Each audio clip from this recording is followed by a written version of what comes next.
ठीक है ना। देखिए अब हम देखेंगे कि स्पेसिफिक जो प्री ऑपरेटिव प्रॉब्लम्स हैं, ठीक है ना, उनकी स्पेसिफिक प्री ऑपरेटिव मैनेजमेंट कैसे करेंगे। ठीक है ना। देखिए याद रखें, कोई भी पेशेंट है अगर वो एनी डिजीज़ के साथ आपके पास आया है, यानी कि एक तो आपका उसका सर्जिकल इशू है ना, फॉर एग्जांपल अपेंडिसाइटिस ले लो या कोई भी ले लो, ठीक है ना, लेकिन अपेंडिसाइटिस सर्जिकल इशू के साथ उसके कोई और मसला भी है, एनी डिजीज़, तो उस डिज़ीज़ को हम क्या करेंगे, ट्रीट करेंगे एक ऐसे लेवल तक कि वो डिज़ीज़ वो हमारी सर्जरी को, जो सर्जिकल इशू के लिए हम जो सर्जरी करेंगे उसको कॉम्प्लिकेट ना करे। ठीक है ना, यानी कि we will treat the disease to a level where it can be complicating our surgery. ठीक है ना। याद रखें, अब ये तराजू है, तराजू में benefits of the surgery heavy होने चाहिए। ठीक है ना, ओवरवेट होने चाहिए as compare to risk of surgery और रिस्क ऑफ एनेस्थीसिया के। ठीक है ना। अब याद रखें, दो रूट्स हैं, इलेक्टिव प्रोसीजर्स हैं, इमरजेंसी प्रोसीजर्स हैं। इमरजेंसी प्रोसीजर्स को तो हम क्या करते हैं, ऑपरेट करते हैं एज अर्ली एज पॉसिबल। लेकिन इलेक्टिव प्रोसीजर्स में मेडिकल प्रॉब्लम जितने भी हैं apart from surgical issues, surgical जो, ठीक है ना, मतलब जो भी मेडिकल प्रॉब्लम्स हैं, ठीक है ना, उनको हम प्रॉपरली हम असेस करेंगे इलेक्टिव प्रोसीजर्स में और करेक्ट करने की कोशिश करेंगे टू द बेस्ट लेवल। ठीक है ना, याद रखें। अब देखें, हम यहाँ से आगे जो पढ़ेंगे ना, स्पेसिफिक ट्रीटमेंट्स पढ़ेंगे for specific pre operative problem. सबसे पहले हम CVS से स्टार्ट करते हैं। ठीक है ना, CVS। तो अब हम देखेंगे कि अगर कार्डियोवैस्कुलर कोई डिजीज़ है, ठीक है ना, तो उसको हम कैसे असेस करेंगे और कैसे उसका मैनेज करेंगे टू द बेस्ट लेवल, ताकि वो सर्जरी को कॉम्प्लिकेट ना कर सकें। ठीक है ना। आप देखें कार्डियोवैस्कुलर जो डिजीज़ की हम असेसमेंट देखेंगे, ठीक है ना, तो इसमें देखें, याद रखें, अमेरिकन एक बार गाइडलाइंस निकले, कहाँ से निकले, अमेरिकन कार्डियक जो कॉलेज ऑफ कार्डियोलॉजी है, अमेरिकन कॉलेज ऑफ कार्डियोलॉजी और अमेरिकन हार्ट एसोसिएशन ने क्या किया, एक टास्क फोर्स रिपोर्ट बनाई। दोनों ने मिलकर एक टास्क फोर्स रिपोर्ट बनाई, जिसमें उन्होंने हमारा क्या दिए, गाइडलाइंस दिए। ये गाइडलाइंस किस लिए के लिए थे कि पेरी ऑपरेटिव जो कार्डियोवैस्कुलर इवेल्युएशन कैसे की जाए, इस ये गाइडलाइंस थे किसके लिए, बिफोर नॉन कार्डियक सर्जरी। ठीक है ना, याद रखें। ठीक है ना। अब इन गाइडलाइंस के थ्रू इन्होंने पेशेंट के जो रिस्क्स थे, पेशेंट्स के जो रिस्क्स थे, इनको 3 उसमें डिवाइड कर दिया कैटेगरीज में। ठीक है ना, इसमें major categories, major clinical predictors बोल दो, फिर इंटरमीडिएट क्लिनिकल प्रेडिक्टर्स और फिर माइनर क्लिनिकल प्रेडिक्टर्स बोल दो। ठीक है। ठीक है ना। तो ये जो प्रेडिक्टर्स हैं ये हम अभी थोड़ी देर में पढ़ेंगे। ठीक है ना। और उसके बाद याद रखें, ठीक है ना, अब याद रखें कि जो मायोकार्डियम है ना, वो उसको उसकी जो हीलिंग होती है ना, उसके लिए 6 वीक्स का पीरियड दरकार होता है। ठीक है ना। एक MI होती है ना, MI के बाद, फॉर एग्जांपल ये मायोकार्डियम को MI हुई है, मायोकार्डियल इन्फेक्शन हुआ है, तो इसके बाद हील होने के लिए और थ्रोम्बोसिस को रिजॉल्व होने के लिए, ये दोनों जो प्रोसेसेस हैं, ठीक है ना, इन्फेक्शन के बाद हील होने के लिए और थ्रोम्बोसिस को रिजॉल्व होने के लिए 6 वीक्स का अरसा दरकार होता है। आप देखें, इसके अलावा याद रखें, कोरोनरी जो रिवैस्कुलराइजेशन हुई है, अगर किसी पेशेंट की 40 दिन के अंदर अंदर, ठीक है, पिछले 40 दिनों में अगर कोरोनरी रिवैस्कुलराइजेशन हुई है और उसको कोई सर्जरी की नौबत आई है, तो इसको हम हाई रिस्क पेशेंट कंसिडर करते हैं। ठीक है ना। ठीक है ना। देखें, जो मेजर प्रेडिक्टर्स जिस पेशेंट में हो ना, अभी हम पढ़ेंगे ये मेजर प्रेडिक्टर्स, माइनर प्रेडिक्टर्स क्या क्या हैं। तो मेजर प्रेडिक्टर्स हों तो वो फिर जो ग्रेटर रिस्क होता है, पेरी ऑपरेटिव रिस्क, पोर बोलूँगा मैं इसको, मैं अपनी वीडियोस में, ठीक है ना, पेरी ऑपरेटिव रिस्क ग्रेटर होता है। तो ऐसे पेशेंट्स में जिनमें पेरी ऑपरेटिव रिस्क जो ग्रेटर है, उसमें सिर्फ हम वाइटल सर्जिकल प्रोसीजर्स कंसिडर करेंगे और इमरजेंसी प्रोसीजर्स हम करेंगे, इलेक्टिव इनमें नहीं कर सकते। ठीक है ना। ठीक है ना। तो ऐसे पेशेंट्स में जितने भी इलेक्टिव प्रोसीजर्स हैं, EP, ठीक है ना, इलेक्टिव प्रोसीजर्स हम इनको पोस्टपोन करेंगे। पोस्टपोन करने के बाद क्या करेंगे, प्रॉपरली इन्वेस्टिगेट करेंगे और प्रॉपरली असेस करेंगे बिफोर एनी इलेक्टिव प्रोसीजर। जबकि वाइटल प्रोसीजर्स या फिर इमरजेंसी प्रोसीजर्स को हम परफॉर्म करेंगे इवन कि उनके जो पेरी ऑपरेटिव रिस्क है वो हायर होता है। ठीक है। इसी तरह जो इंटरमीडिएट रिस्क फैक्टर्स हैं, इंटरमीडिएट जो रिस्क फैक्टर्स हैं, ये भी अभी हम पढ़ेंगे ये क्या है। ठीक है ना। तो इंटरमीडिएट जो रिस्क फैक्टर्स हैं, दो ये रिप्रेजेंट करते हैं, ठीक है, ये रिप्रेजेंट करते हैं, इंटरमीडिएट रिस्क फैक्टर रिप्रेजेंट करता है independent risk factor. Intermediate risk factors represent an independent risk factor, ये भी IRF है, ये भी IRF है, ठीक है ना, फॉर क्या पेरी ऑपरेटिव मॉर्टेलिटी, ठीक है ना, ठीक है, ये एक स्टेटमेंट है। Independent intermediate risk factors represent independent risk factor for perioperative mortality, ठीक है ना। अब देखें जो माइनर रिस्क फैक्टर्स हैं MRF ठीक है ना, they are markers of, minor risk factors are markers of an increased probability of coronary artery disease but not of increased perioperative risk, ठीक है ना। याद रखें जो माइनर जो रिस्क फैक्टर्स हैं, दे मार्कर्स हैं probability of coronary artery disease के, increase probability of coronary artery disease के, बट नॉट ऑफ यानी कि पेरी ऑपरेटिव रिस्क के वो मार्कर्स नहीं हैं, ठीक है, ठीक है ना। तो देखिए अब हम पढ़ते हैं major clinical predictors, major clinical predictors, इसी तरह हम दूसरे भी पढ़ेंगे माइनर और इंटरमीडिएट भी, ठीक है ना। याद रखें मेजर क्लिनिकल जो प्रिडिक्टर्स हैं ये मार्कर्स होते हैं अनस्टेबल कोरोनरी आर्टरी डिजीज़ के, ठीक है ना। और इसमें हमने निमोनिक बनाया, मकाफ पैरोट होता है ना, मकाफ पैरोट,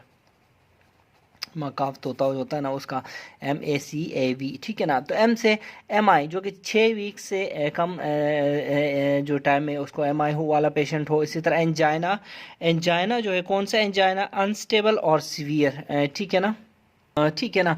एंजाइना अनस्टेबल और सीवियर एंजाइना मतलब क्लास 3 और क्लास 4 एंजाइना हो तो ये एक मेजर क्लिनिकल प्रिडिक्टर होगा।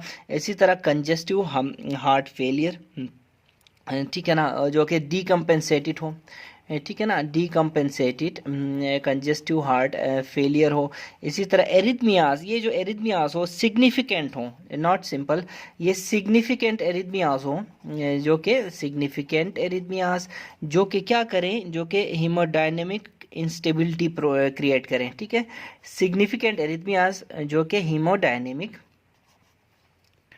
ठीक है ना। तो ये जो डिकम्पेंसेटेड ये हमने पढ़ लिया। अच्छा एरिथमियाज, एरिथमियाज जो है सिग्निफिकेंट एरिथमियाज हो और हीमोडायनेमिक इंस्टेबिलिटी प्रोड्यूस करें, ऐसे एरिथमियाज, ठीक है, मेजर क्लिनिकल प्रिडिक्टर में आ जाते हैं। इसी तरह वेलुलर डिजीज जो कि एओर्टिक स्टेनोसिस और मिट्रल स्टेनोसिस हो with valve area less than 1 centimetre square, ठीक है ना, याद रखें ये लेस देन है, we valve area less than 1.0 centimetre square, तो ये भी मेजर क्लिनिकल प्रिडिक्टर में आता है।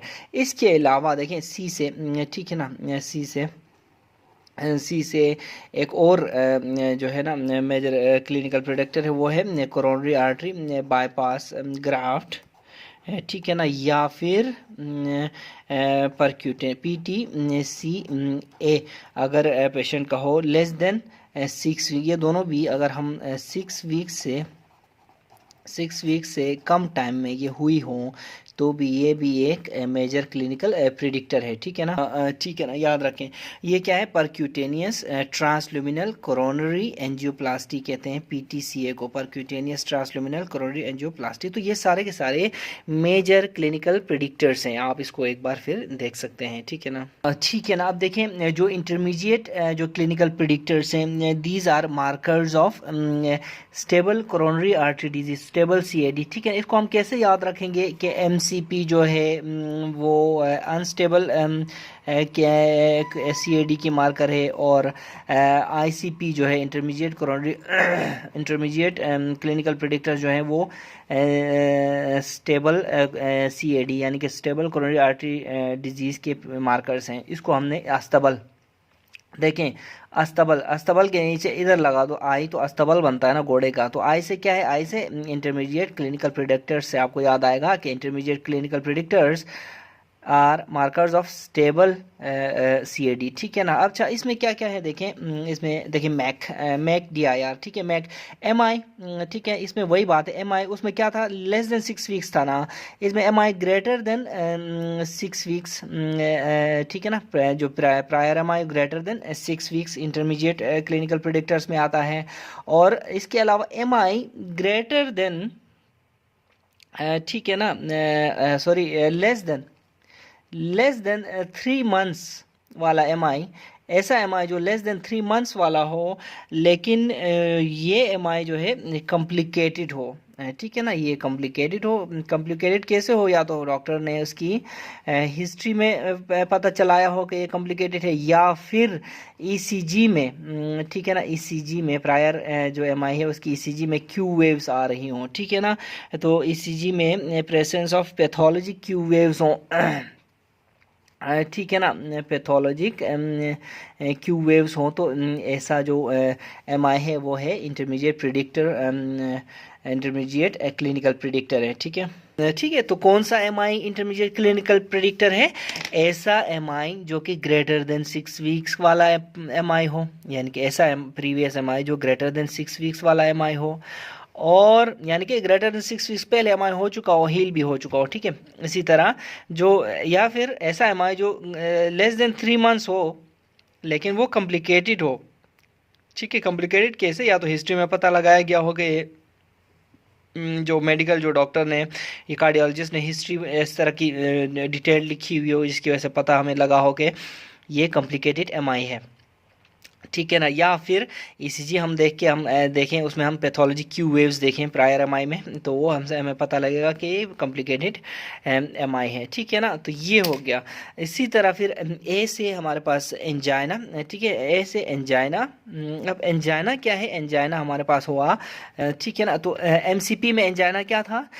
सीवियर एंजाइना था। तो इधर हमारे पास एंजाइना कौन सा है? माइल्ड एंजाइना, ठीक है। माइल्ड एंजाइना हो तो ये हमारा इंटरमीडिएट क्लिनिकल प्रिडिक्टर है, ठीक है। माइल्ड एंजाइना कौन सा? क्लास 1 और 2, उसमें क्या था? क्लास 3 और 4 था ना एमसीपी में, तो आईसीपी में क्लास 2, 1 और 2 वाला एंजाइना। इसी तरह सी से देखें, सी से जो है सीएचएफ, सी से इधर भी हमारे पास दो है सीएचएफ, उधर डी कंपेंसेटेड था तो इधर कंपेंसेटेड सीएचएफ, ठीक है। ये सीएचएफ कौन सा? कंपेंसेटेड। एमसीपी में डी कंपेंसेटेड था, तो ये इसमें for example with ejection fraction कितना? इजेक्शन फ्रैक्शन लेस देन 0.35, तो ये फिर कंपेंसेटेड सीएचएफ जो है ना हमारा compensated CHF intermediate clinical predictor है, ठीक है। ठीक है ना। इसी तरह इंटरमीडिएट क्लिनिकल प्रिडिक्टर में सी से हमारे पास कैबेज भी आता है और पटका भी आता है, ठीक है ना। कैबेज इस कोरोनरी आर्टरी बाईपास ग्राफ्ट, पटका इस परक्यूटेनियस ट्रांसल्यूमिनल कोरोनरी एंजियोप्लास्टी, ठीक है ना। तो ये पटका मैं कहता हूँ इसको, ठीक है ना, पटका परक्यूटेनियस ट्रांसल्यूमिनल कोरोनरी एंजियोप्लास्टी, ठीक है ना। अब इसमें हमने क्या देखना है?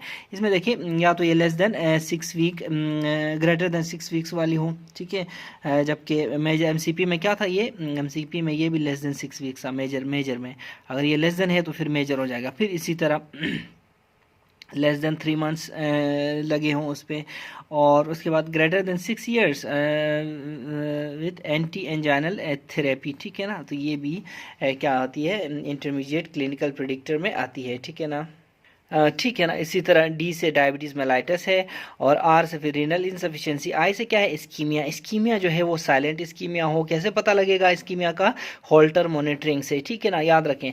तो ये जो है ना आईसीपी, इसको आपने कुछ निमोनिक्स याद रखने हैं। आई सी इस्तेबल, ठीक है, इस्तेबल का घोड़े का नाम क्या है? मैक है, ठीक है ना, MAC, ठीक है ना। इसी तरह फिर अस्तबल कहाँ है? ये दीर में, ठीक है ना। तो इस तरह आपने याद रखना है, ठीक है ना। अब हम माइनर जो क्लिनिकल प्रिडिक्टर्स पढ़ते हैं। सबसे पहले फैमिली हिस्ट्री में देखें, family history of coronary artery disease हो तो, ठीक है ना। उसके बाद एज ग्रेटर देन 70 ईयर्स से ऊपर हो, ठीक है। इसी तरह ईसीजी एबनॉर्मलिटीज़ में हमारे पास लेफ़्ट बंडल ब्रांच ब्लॉक आ जाए, इसी तरह वो एरिथमिया कोई आ जाए, ठीक है, एरिथमिया हो, और इसी तरह एल से लाल लेफ़्ट वेंट्रिकुलर हाइपरट्रॉफी आ जाए, ठीक है ना।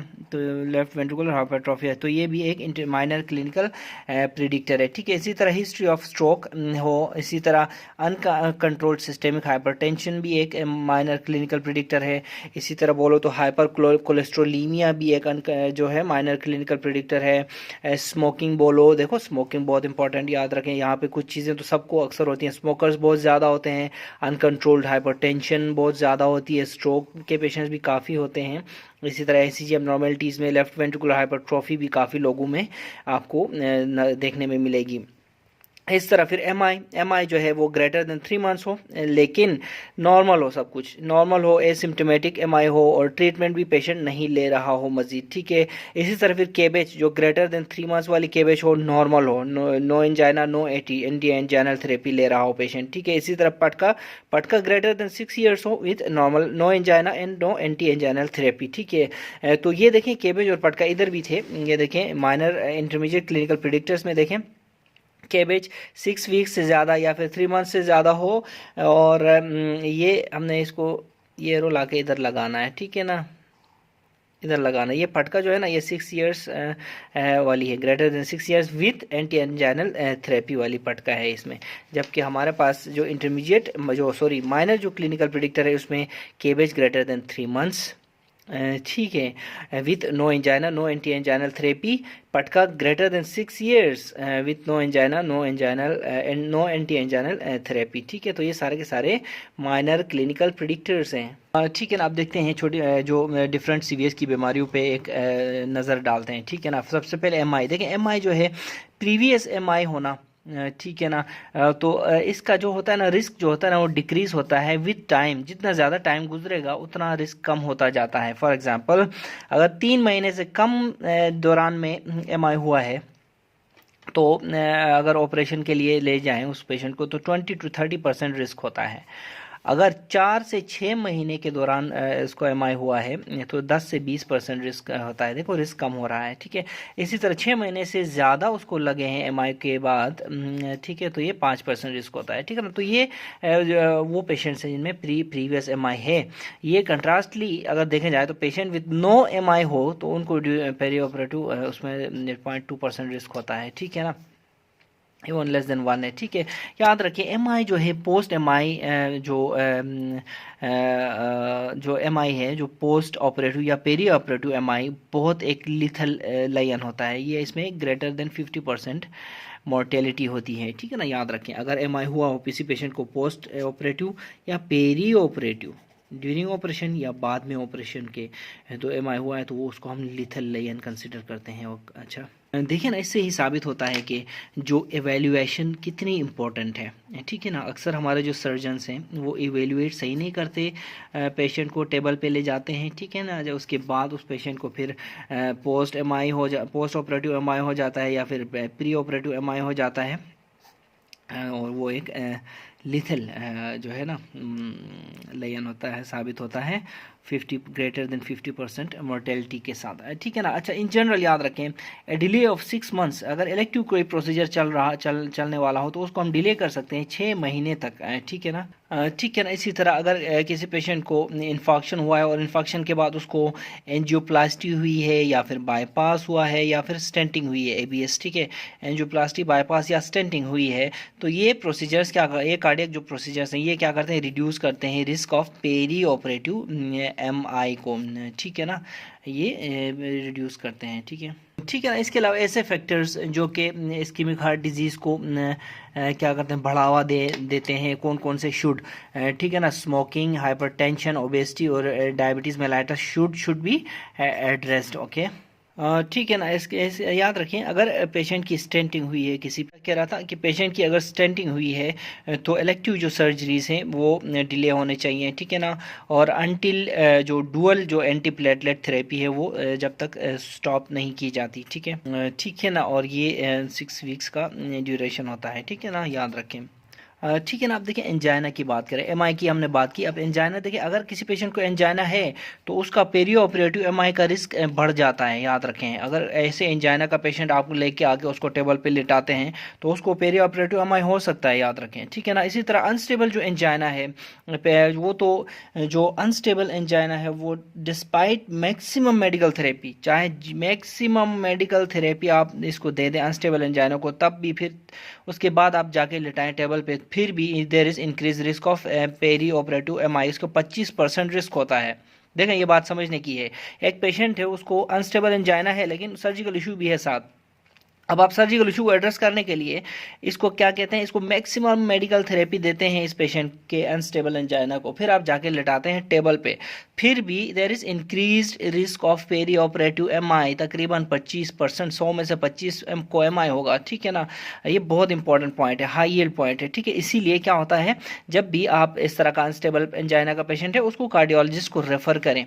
कार्डियोलॉजिस्ट को जब आप रेफ़र करेंगे ना तो क्या होगा, ताकि उसका कुछ ना कुछ हो, यानी कि कोई एंजियोप्लास्टी, जैसे जो भी कार्डियोलॉजिस्ट बेहतर समझे, ताकि उसकी एंजियोप्लास्टी हो, बाईपास हो या स्टेंटिंग हो, एबीएस, ठीक है। इस ये प्रोसीजर्स होने के बाद जब वो आपके पास आएगा तो आप उसका प्रोसीजर कर सकते हैं। क्यों? क्योंकि जब भी एंजियोप्लास्टी, बाईपास और स्टेंटिंग की के जो है ना, ये अगर प्रीवियस हिस्ट्री हो पेशेंट की, ये जो 3 प्रोसीजर्स हैं ये क्या करते हैं, डिक्रीज़ करते हैं रिस्क को, रिस्क ऑफ एमआई को, ठीक है ना। तो अगर कोई पेशेंट आपके पास आया है, प्रीवियस हिस्ट्री ऑफ स्टेंटिंग है, प्रीवियस हिस्ट्री ऑफ बाईपास है, प्रीवियस हिस्ट्री ऑफ एंजियोप्लास्टी है, तो ये क्या करते हैं, ये procedure they decrease perioperative risk significantly, ठीक है ना। तो परेशान नहीं होना, एक पेशेंट आपके पास स्टेंट लेके आया है तो वो डिक्रीज्ड रिस्क है वो एमआई का, ठीक है ना, बनिस्बत एक पेशेंट है एंजाइना के साथ आया और खाली आपके पास आया हुआ है, ठीक है ना, विदाउट स्टेंटिंग, बाईपास या कोई भी एंजियोप्लास्टिक के प्रोसीजर के बगैर आपके पास आया है, ठीक है। ठीक है ना। तो अब हम देखते हैं congestive heart failure. Congestive heart failure हमने क्या किया, एमआई को डिस्कस किया, थोड़ा सा एंजाइना को डिस्कस किया। Congestive heart failure, congestive heart failure oedema के साथ, पेरोक्सिस्मल नॉकटर्नल डिस्निया के साथ हो तो ये very high perioperative risk की निशानदेही करता है, ठीक है ना। इसीलिए इसको it should be controlled prior to elective surgery, सही है ना, ठीक है ना। इसी तरह जो एमआई के पेशेंट्स में और जो कंजेस्टिव कार्डियक फेलियर या कंजेस्टिव हार्ट फेलियर बोलो जो हमारा टॉपिक है, के पेशेंट्स में जो लेफ्ट वेंट्रिकुलर इजेक्शन फ्रैक्शन है ना, ये एक इम्पॉर्टेंट प्रिडिक्टर ऑफ सर्वाइवल जो है ना, इसने समझा जाता है। और लेफ्ट वेंट्रिकुलर इजेक्शन फ्रैक्शन हम डिटरमाइन करते हैं MUGA मुगा स्कैन से, ठीक है ना।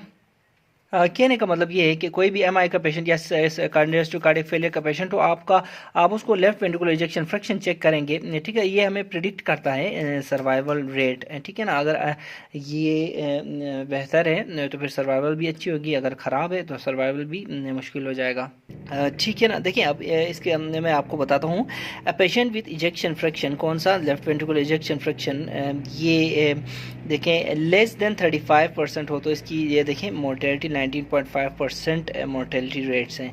और जबकि as compare to ejection fraction greater than 55% हो तो 2.2% मोर्टेलिटी रेट है फॉर नॉन कार्डियक सर्जरी से। ये देखें, ये इससे ज़ाहिर होता है कि जो इजेक्शन फ्रैक्शन कितना ज़बरदस्त प्रिडिक्टर ऑफ सर्वाइवल है, ठीक है ना, एमआई और कंजेस्टिव हार्ट फेलियर के पेशेंट्स में, ठीक है। मतलब इजेक्शन फ्रैक्शन लेस देन 35% है तो 19.5% मोर्टेलिटी होती है।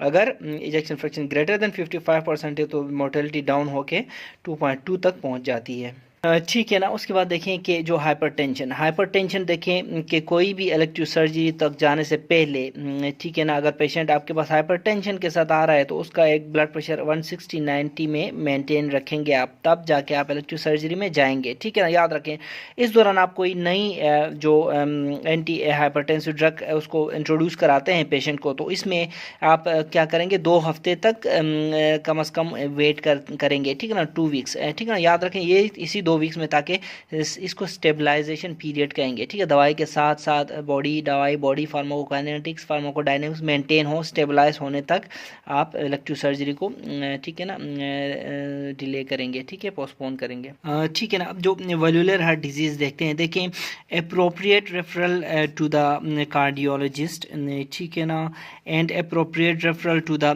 एनेस्थेटिस्ट, ये बहुत ज़रूरी है, ठीक है ना। ये आपको आना चाहिए, ठीक है ना, किस टाइम कैसे रेफ़र करना है, स्पेशली वैल्वुलर हार्ट डिजीज़ में तो लाजमी, ठीक है। अब देखें जो मैकेनिकल हार्ट वाल्व वाले पेशेंट्स हैं ना, मैकेनिकल हार्ट वाल्व वाले पेशेंट्स, इनका जो वारफरीन है it should be stopped 5 days prior to the surgery, ठीक है ना। अब जब जो वारफरीन स्टॉप करने के बाद हम इसका क्या करेंगे, INR देखेंगे, INR को हम देखेंगे कि 1.5 से कम होना चाहिए, ठीक है। और जब भी वो INR 1.5 से कम होगा और APTT शुड भी हम मेंटेन करेंगे 1.5 टाइम्स नॉर्मल के, ठीक है, 1.5 टाइम्स नॉर्मल तक मेंटेन करने के बाद हम क्या करेंगे, जब INR लेस देन 1.5 हो तो हम इन्फ्यूजन स्टार्ट करेंगे। किसका इन्फ्यूजन स्टार्ट करेंगे? अनफ्रैक्शनेटेड हेपेरिन का। और ये अनफ्रैक्शनेटेड हेपेरिन भी हम सर्जरी से 2 घंटे पहले रोक देंगे। ठीक है ना? ठीक है ना। देखिए, आपके पास एक मैकेनिकल हार्ट वाल्व वाला पेशेंट आया है, वो वारफरिन पे होगा डेफिनेटली, तो आपने क्या करना है, उसको वापस जाओ, 5 दिन वारफरिन की गोली नहीं खा के आपने आना है। ठीक है, जब 5 दिन के बाद वारफरिन वो बंद करके आएगा तो आपने उसका INR कराना है। अगर उसका INR 1.5 से कम में, 1.5 से कम में, तो उसको आप इन्फ्यूज़ करेंगे अनफ्रैक्शनेटेड हेपेरिन। ठीक है ना। और फिर हम मेंटेन करने की कोशिश करेंगे एक ऐसा APTT जो कि 1.5 टाइम्स नॉर्मल हो। ठीक है, और यही infusion of the unfractionated heparin, इसको भी हम रोक देंगे सर्जरी से 2 घंटे पहले। ठीक है।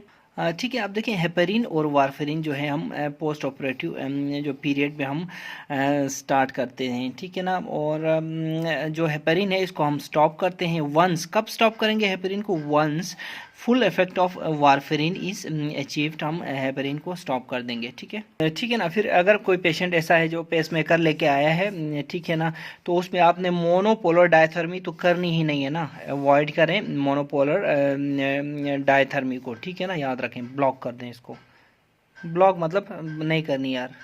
ठीक है ना। अब जो अनीमिया का पेशेंट आपके पास आता है और उसकी सर्जरी होनी है, तो उसको आप देखें, पहले आयरन पे रखें, वाइटामिन पे रखें, वाइटामिन सप्लीमेंट्स पे रखें। ठीक है ना। और अगर उसका हीमोग्लोबिन 8 ग्राम पर DL है, ठीक है ना, यानी कि नॉट 8 ग्राम पर DL, यानी कि इसका लेस देन 8 ग्राम पर DL है, तो आप इसको क्या करेंगे, आप उसकी ट्रांसफ्यूजन के बारे में सोचेंगे, यानी कि उसको ट्रांसफ्यूज़ करेंगे इफ़ उसकी कोई मेजर सर्जरी होनी है। ठीक है ना। यानी कि ऐसा पेशेंट जो आपके पास अनीमिया के साथ आया है और उसका